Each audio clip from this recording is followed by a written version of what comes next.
Baiklah, Assalamualaikum warahmatullahi wabarakatuh. Waalaikumsalam warahmatullahi wabarakatuh. Selamat pagi. Pagi, Bu. Apa kabarnya anak-anak hari ini? Baik, Bu. Baiklah, sebelum memulai kegiatan pembelajaran, alangkah baiknya kita memulai dengan doa. Nah, Ibu minta satu orang tolong pimpin doa untuk memulai pelajaran hari ini ya. Saya Ibu. Silakan Sinta. Baik teman-teman, sebelum kita lakukan belajar kita pada pagi hari ini, mari kita berdoa untuk agama dan kepercayaan kita masing-masing. Berdoa dimulai. Amin. Baiklah, sebelum masuk ke materi, Ibu akan melakukan presentasi terlebih dahulu. Apakah hari ini ada yang tidak hadir? Hadir semua, Bu.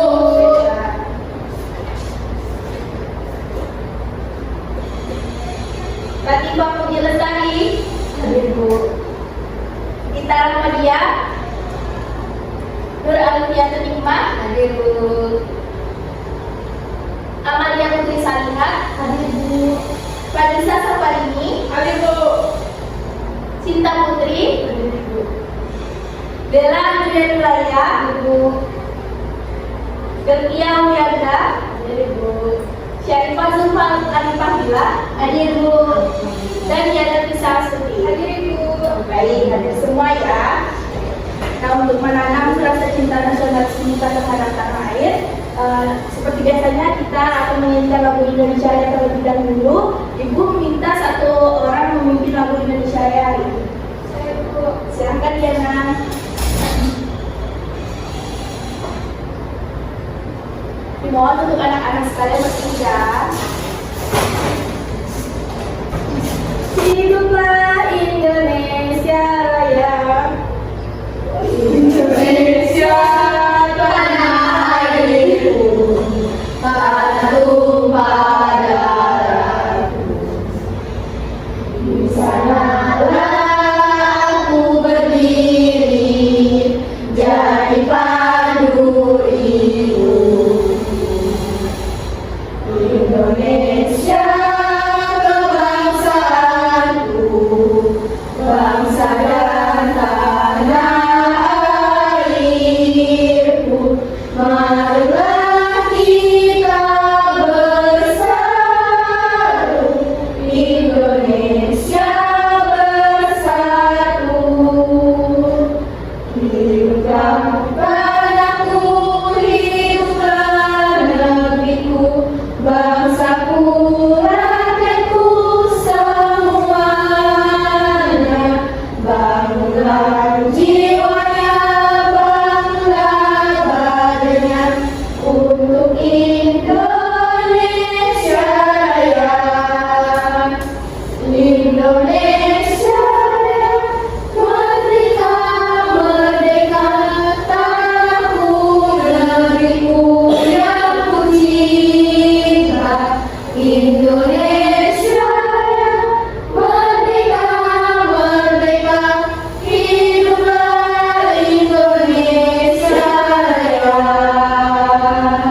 Indonesia Raya, merdeka, merdeka, tanahku, negeriku yang ku cinta. Indonesia Raya, merdeka, merdeka, hiduplah Indonesia Raya. Baik, terima kasih Yana. Anak-anak boleh dipaksakan dulu. Baik.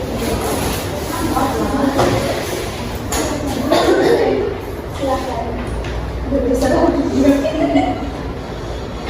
Nah, apakah anak-anak sudah siap untuk belajar hari ini? Sudah, Bu. Nah, karena kalian sudah siap, silakan siapkan alat tulisnya untuk mencatat apa yang kita simak dan kita lakukan hari ini.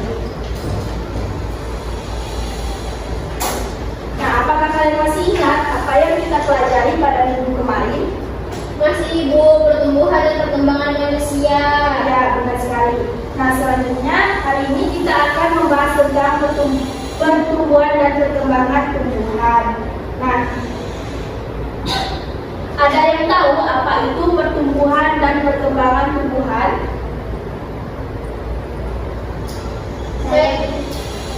Boleh, silakan Pak. Bentuk pertumbuhan adalah perkembangan ukuran, volume, tinggi dan massa bersifat irreversibel alias tidak bisa balik lagi seperti semula. Nah, pertumbuhan bersifat kuantitatif karena dapat diukur, sedangkan perkembangan itu bersifat kualitatif karena tidak dapat diukur. Nah, benar sekali. Tepuk tangan dulu untuk Sultan. Nah, apakah kalian tahu apa saja faktor-faktor yang dapat mempengaruhi pertumbuhan dan perkembangan? Faktor internal dan eksternal, Bu. Nah, benar sekali. Nah, selanjutnya ada tujuan pembelajaran kita hari ini yang pertama yaitu melalui kegiatan proyek peserta didik dapat merencanakan perencanaan kegiatan proyek yang berkaitan dengan pengaruh faktor eksternal dan internal terhadap pertumbuhan dan perkembangan pada tumbuhan dengan tepat. Kemudian, melalui kegiatan proyek dan diskusi peserta didik dapat menyusun laporan merancang proyek pengaruh faktor eksternal dan internal terhadap pertumbuhan dan perkembangan pada tumbuhan dengan baik dan tepat. Nah, sebelum Ibu memberikan kalian proyek, Ibu akan memberikan kalian materi terlebih dahulu. Sebentar ya.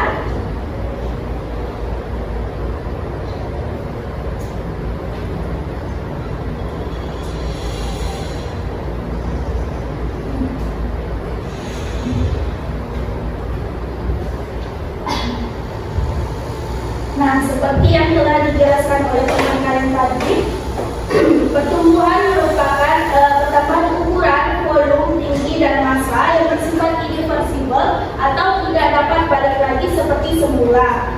Nah, adapun perkembangan adalah perkembangan tidak bisa dilihat dengan mata telanjang atau diukur gantung timbang. Karena perkembangan dalam biologi mengacu kepada proses menuju kedewasaan. Nah, pertumbuhan ini bersifat kuantitatif karena dapat diukur, sedangkan kalau pertumbuhan ini bersifat kualitatif karena tidak dapat diukur. Nah, selanjutnya faktor-faktor yang mempengaruhi pertumbuhan dan perkembangan itu sendiri ada faktor internal dan faktor eksternal. Nah, faktor internal ini merupakan faktor dari dalam organisme itu sendiri, sedangkan faktor eksternal itu merupakan faktor yang diperoleh dari lingkungan. Nah, pengaruh faktor internal dan faktor eksternal saling berinteraksi sehingga sulit untuk menentukan mana yang paling berpengaruh.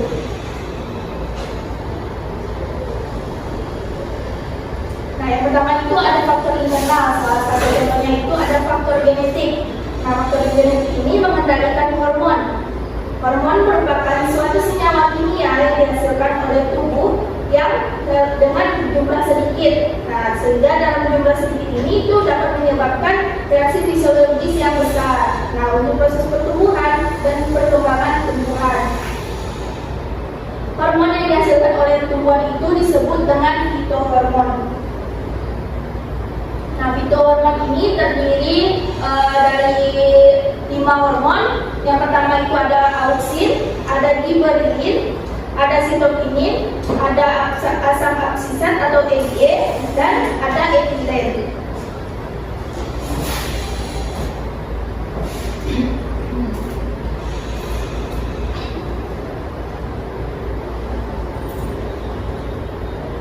Nah, selanjutnya ada faktor eksternal. Yang pertama itu ada nutrisi, yang kedua ada cahaya, kemudian ada suhu, ada kelembapan dan aerasi. Nah, nutrisi merupakan sebagai sumber energi yang diperlukan sebagai penyusunan komponen-komponen sel sebagai pertumbuhan dan perkembangan tumbuhan. Kemudian ada cahaya. Nah, cahaya ini berguna untuk proses fotosintesis pada tumbuhan yang menghasilkan glukosa sebagai sumber energi tumbuhan itu sendiri. Nah, cahaya ini maksudnya pada proses fotosintesis ini ada penghambatnya, yaitu aktivitas hormon auksin. Nah, aktivitas hormon auksin ini menyebabkan tumbuhan itu menjadi tumbuh sangat cepat sehingga tumbuhan itu daunnya menjadi pucat. Nah, kalau tumbuhan itu daunnya pucat, akan mengurangi kadar klorofil pada daun tersebut sehingga menghambat proses fotosintesis. Selanjutnya ada suhu. Nah, suhu itu berpengaruh terhadap aktivitas enzim. Kemudian peran suhu terhadap transpirasi itu, suhunya naik, maka transpirasinya juga akan naik, sehingga tumbuhan akan cepat kehilangan air. Kemudian ada kelembapan. Kelembapan ini berpengaruh terhadap laju penguapan atau transpirasi. Jika kelembapan rendah, laju transpirasi akan meningkat sehingga penyerapan air dan zat-zat mineral juga meningkat. Nah, hal tersebut akan meningkatkan ketersediaan nutrisi untuk pertumbuhan dari tanaman. Kemudian ada aerasi. Nah, aerasi ini merupakan kandungan oksigen di dalam tanah yang dengan kandungan cukup sehingga aerasinya akan baik. Nah, aerasi ini berguna untuk respirasi pada akar, bermanfaat dalam perkembangan sel-sel akar dan juga berguna untuk membantu penyerapan nutrisi dari dalam tanah. Nah, ini ada suatu gambar. Ibu minta kalian analisis apa yang dimaksud oleh gambar ini. Nanti ibu akan tanya kalian apa maksud dari gambar tersebut. Ibu beri waktu 5 menit ya.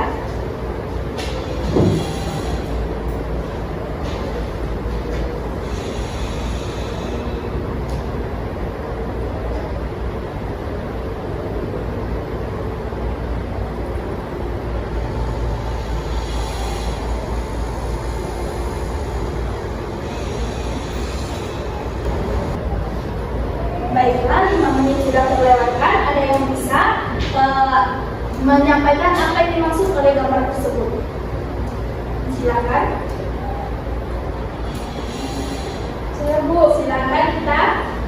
Jadi dari gambar tersebut, menurut saya itu gambarnya merupakan peristiwa permasalahan petani akibat lahan sempit karena banyaknya bangunan. Jadi itu petani itu kayak menanam padi gitu kan, terus tuh banyak sekali bangunan-bangunan di sekitar lahannya. Nah, benar sekali. Tepuk tangan dulu untuk kita. Jadi benar ya anak-anak apa yang dikatakan oleh kita, bahwa gambar tersebut merupakan permasalahan petani terhadap lahan sempit sebagai media tanam mereka. Nah, melihat peristiwa tersebut, kira-kira apa solusi yang dapat kita lakukan untuk mengatasi permasalahan petani yang memiliki lahan sempit tersebut? Ada yang bisa menjawab? Ibu, Silakan. solusinya itu dengan menggunakan metode bercocok tanam hidroponik. Kita tidak memerlukan lahan yang sangat luas karena metode ini tanaman bisa disusun. Kemudian tidak bergantung pada cuaca sehingga kita bisa melakukannya kapanpun kita mau. Resikonya yaitu terserang penyakit dan hama tanaman. Resiko terserang penyakit dan hama tanaman menjadi lebih sedikit. Baiklah. Nah, benar sekali apa yang dikatakan oleh Vanessa ya. Kalau media hidroponik itu kita tidak memerlukan media yang luas karena kita bisa menggunakan media seperti pipa paralon yang kita susun sehingga walaupun di lahan yang sempit kita bisa menanam media tumbuhan dengan kita bisa menanam tumbuhan dengan jumlah yang banyak. Nah, ini ada kisah inspiratif dari pemuda yang bernama Eki dari Dusun Wonokambang, Desa Tuntomulyo, Kecamatan Pelatungan, Kabupaten Kendal, Jawa Tengah. Nah, di masa SMA-nya, Eki ini sudah berpikir untuk berwirausaha. Bahkan ia memilih menjadi petani dengan menekuni tanaman hidroponik. Mulai usaha bermodalkan uang tabungan atau celengan. Nah, pada mulanya dia memulai dengan membuat 200 lubang tanaman atau sekitar 5 pipa paralon yang dibuat di samping rumahnya. Ini bisnis sayuran hidroponiknya terus berkembang. Dalam satu kali siklus produksi, ia bisa menyemai 1000 bibit dan panen 15 sampai 20 kilo selada per hari dengan harga 24.000 per kilo. Nah, populasi lubang tanaman yang ia kelola saat ini sudah mencapai 5.000 lubang tanaman dengan pembagian tanaman 4.000 khusus selada dan 1.000 khusus sayur-sayuran. Nah, berdasarkan kisah inspiratif ini, kira-kira jika kalian melakukan penanaman pada media hidroponik, Apa yang kalian ingin tanam pada media tersebut? Ya, Saya ingin tanam kangkung. Karena selain rasanya yang enak, kangkung juga dapat mengatasi anemia dan diabetes. wah bagus sekali. Nah, selain kangkung, apakah ada tanaman lain yang ingin kalian tanam pada media hidroponik? Saya Bu, Ya, saya ingin menanam sawi karena sawi itu kaya akan serat dan dapat mencegah kolesterol. wah bagus sekali ya ide-ide kalian. Nah baiklah, sekarang karena penyampaian materi telah selesai, Ibu akan membagi kalian menjadi 2 kelompok, di mana satu kelompok berisi 5 orang. Silakan segera membentuk kelompok.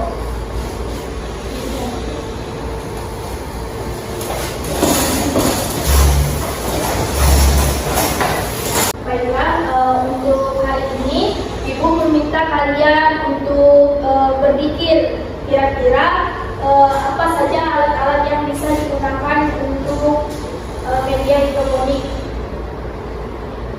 Misalnya kalian menggunakan seperti bahan bekas atau apa itu. Karena itu kalian akan coba menanam pada media tersebut. Ibu beri waktu mulai dari 30 Mei sampai 30 Juni. Nah, insya Allah pada tanggal 30 Juni itu kalian sudah pada proses pemanenan. Nah, sebelum itu Ibu akan mempraktekkan terlebih dahulu bagaimana cara menanam pada media hidroponik. Nah, dalam itu di sini Ibu menggunakan bahan bekas berupa botol aqua bekas. Di sini ada tisu. Nah, kita masukkan tisu ini ke dalam botol bekas ini. Kemudian Ibu di sini ada benih kangkung. Nah, benih kangkung ini kita ambil sedikit, langsung kita tabur saja ke dalam media hidroponik ini.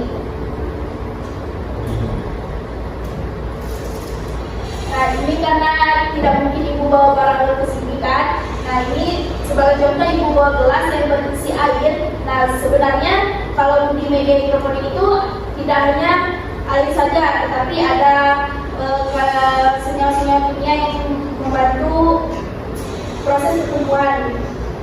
Nah, media botol ini Ibu masukkan ke dalam air. Nah, setelah itu kita tinggal tunggu dia tumbuh saja. Nah, sekarang kalian boleh berdiskusi mengenai media apa yang kalian kira-kira yang kalian gunakan untuk media hidroponik nanti.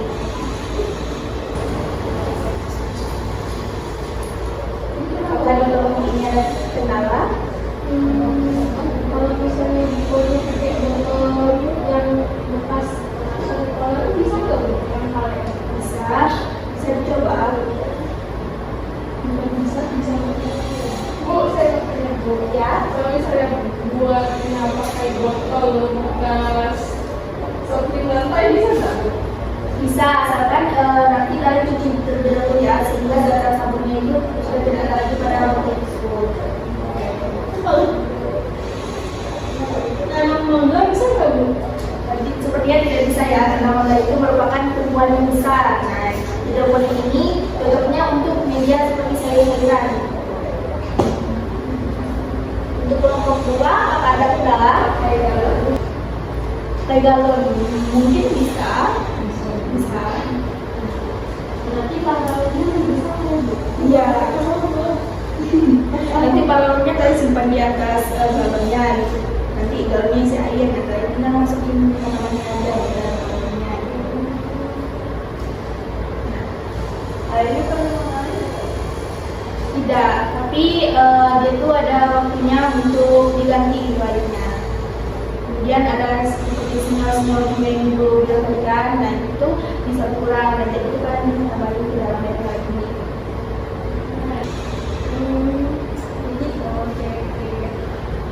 Jadi gimana kalau misalnya kita mau pakai Mohon untuk semua anggota kelompok aktif berdiskusi ya. karena mengingat sekali masih belakang seperti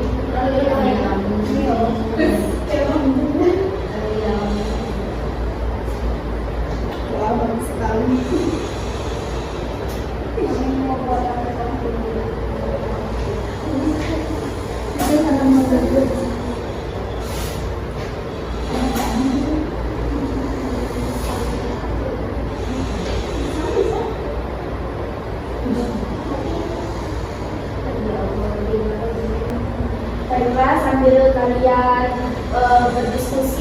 tentang media apa yang akan kalian gunakan. Nah, nanti ibu memiliki video, mungkin ini bisa menjadi inspirasi buat kalian. Hidroponik adalah sistem pembudidayaan tanaman tanpa menggunakan tanah, diganti media hidroponik, ambiotix, dan media tanam dan laut. Sayur selada, sayur pakcoy, sayur bayam, tomat, cabai, dan bawang adalah contoh tanaman hidroponik. Hemat air, pertumbuhan yang cepat, bebas hama dan lumpur, serta bebas pestisida merupakan kelebihan budidaya tanaman hidroponik. Terdapat 4 jenis metode menanam secara hidroponik, yaitu sistem aeroponik, sistem hidroponik TS atau drip irrigation, sistem hidroponik TFT dan NFT, dan sistem hidroponik pump atau soli. Pertama, sistem aeroponik merupakan sistem hidroponik paling canggih dan sedikit rumit, tapi sistem ini menghasilkan hasil panen terbaik dibanding sistem hidroponik yang lain. Terdapat 2 komponen aeroponik yang harus diperhatikan. Komponen pertama adalah jenis pompa, harus menggunakan member pressure booster pump. Pompa jenis ini menghasilkan tekanan air yang lebih tinggi dibanding jenis pompa lainnya. Yang kedua adalah jenis nozzle-nya, menggunakan triple-use nozzle. Nozzle ini mampu memperhatikan cairan nutrisi dengan sangat baik. Gambaran singkat cara kerja aeroponik adalah air nutrisi dialirkan oleh pressure booster pump. Selanjutnya, melalui nozzle, nutrisi disemprotkan pada akar tanaman dalam bentuk tabung. Proses ini berlangsung secara terus-menerus dan berkelanjutan. Kedua, sistem hidroponik TS. Pada prinsipnya, air nutrisi dibebaskan ke tanaman melalui laut penetes, diolah secara periodik dan ada beberapa paduan. Biasanya, hidroponik TS menggunakan media tanam atau hidroponik.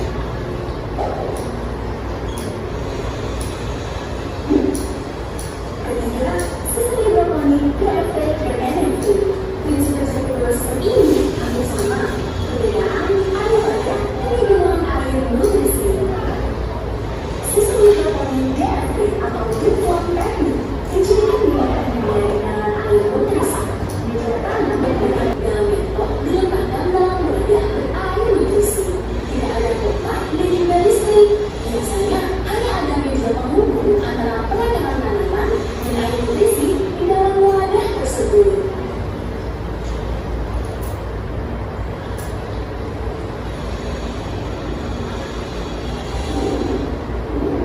Semoga bermanfaat. Support selalu channel ini dengan like and subscribe. See you. Nah, ibu harap berdasarkan dari video tadi kalian memiliki gambaran untuk media apa yang akan kalian gunakan.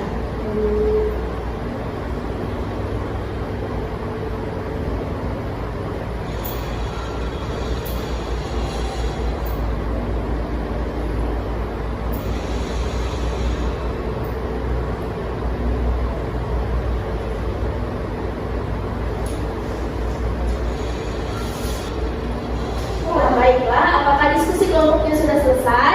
Sudah, Baik. Bu. Sebelum masuk ke tahap presentasi, kita beri aplaus dulu untuk semua kelompok hari ini. Baiklah, ibu minta satu kelompok untuk maju terlebih dahulu menyampaikan ide apa yang kalian telah diskusikan hari ini. Saya Bu, maju sama nikmat. Silakan.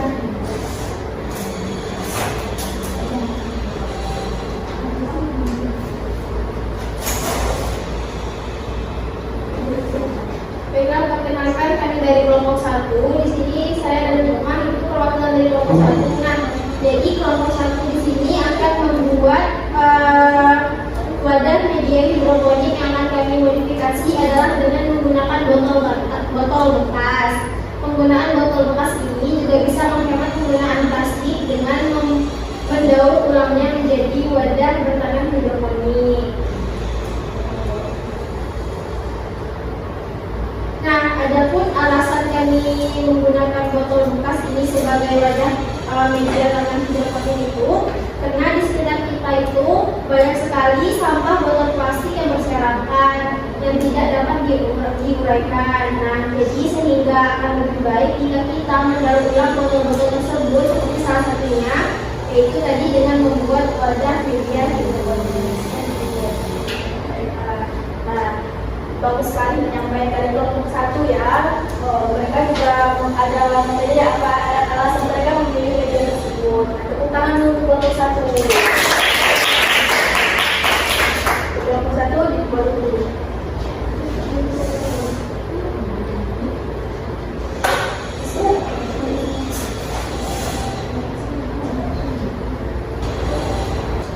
Baiklah, setelah dilakukan presentasi kelompok 1 dan 2 tadi, nah tadi kan Ibu ada mendengar bahwa kalian itu ada kelompok yang menggunakan gelas plastik. Nah, gelas plastik itu kan harusnya dibuat wadah utamanya seperti ini. Nah, kalian bisa Ibu saran bisa menggunakan kotak bekas makanan yang styrofoam itu. Nanti kalian bisa isi air, kemudian kalian bolong di tengahnya dan masukkan botol gelas aqua kalian tersebut.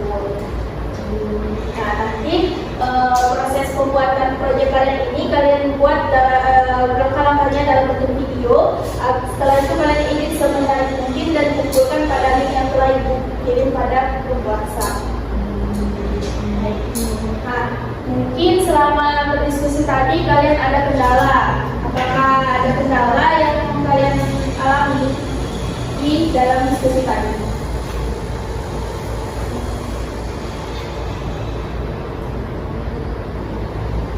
Sejauh ini nggak ada Ibu.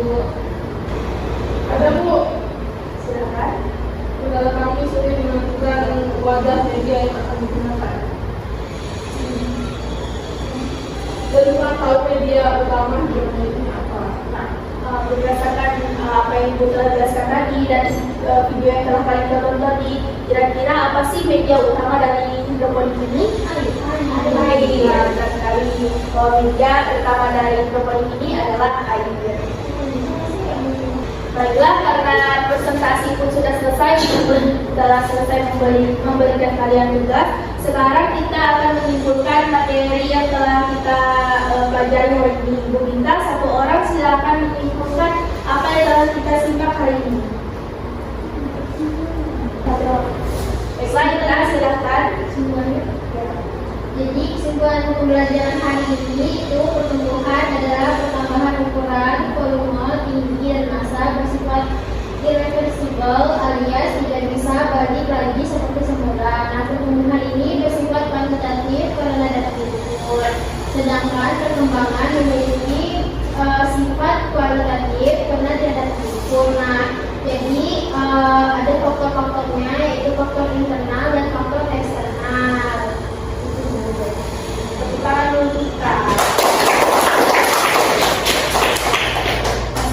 kita akan lakukan refleksi. Nah, apa sih yang paling suka dari materi yang telah disampaikan Mbak? Silakan. Yang saya sukai dari materi ini yaitu pengetahuan mengenai hidroponik yang bisa digunakan pada lahan sempit dan tidak harus memerlukan lahan yang lebar untuk dapat bercocok tanam. Nah, ada lagi?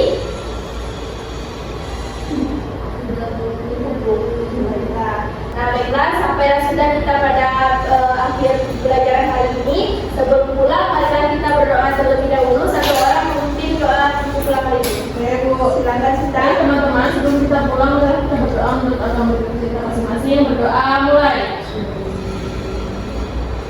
Selesai. Baiklah, Ibu ucapkan terima kasih atas perhatian anak-anak sekalian. Semoga apa yang kita simak dan kita lakukan hari ini dapat bermanfaat dan dapat diterapkan dalam kehidupan kalian sehari-hari. Ya, terima kasih. Wassalamualaikum warahmatullahi wabarakatuh.